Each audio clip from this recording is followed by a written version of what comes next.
လူဆိုတာရင်ထဲမှုရှိရတယ်သူမင်းနဲ့ပတ်သက်ချင်တာလည်းမသိပါတယ်ကဲချစ်ရင်ပြန်လာမှာပေါ့ငယ်ချင်းရဲ့သူတစ်ပါးစိတ်ချမ်းသာခြင်းမင်းလည်းကုသိုလ်ရပါတယ်လူဆိုတာကြီးမှန်တယ်ရှိရတယ်မင်းရဲ့ချစ်မိတော့မမေ့နိုင်တာလည်းသိပါတယ်ဒီတိုင်းဆိုမဖြစ်ဘူးတငယ်ချင်းရဲ့မင်းချစ်ခဲ့ပြီးပဲစိတ်လျှော့လိုက်တာကောင်းပါတယ်သူပြောတာလေးပဲတွေ့ရင်ချိန်နဲ့တဲ့ဆိုမင်းပြောတော့ရယူခြင်းဟာချစ်မဟုတ်ဘူးဆိုဒါဆိုမင်းဝမ်းနဲ့မနေတဲ့သူရဲ့ပြုံးနေမြင်ရလို့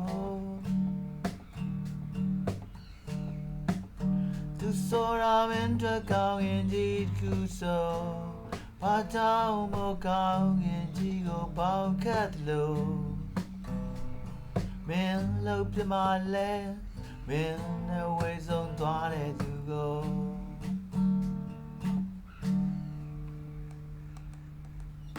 လူဆိုတာနာခဲ့တစ်ခုရှိရ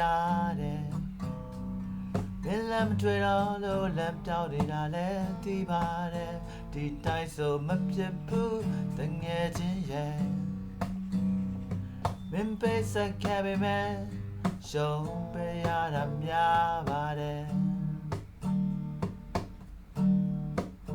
သူပြောတာလေးပဲတွေ့ရင်ချိန်နဲ့တဲ့ဆိုမင်းပြောတော့ရ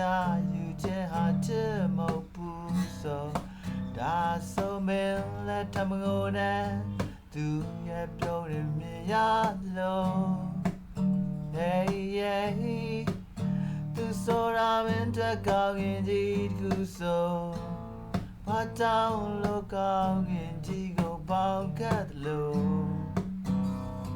မင်းတလုံးမလဲမင်းနဲ့ဝေးဆုံးသွားတဲ့သူကိုမင်းတချင်မလဲမင်းနဲ့ဝေးဆုံးသွားတဲ့သူကို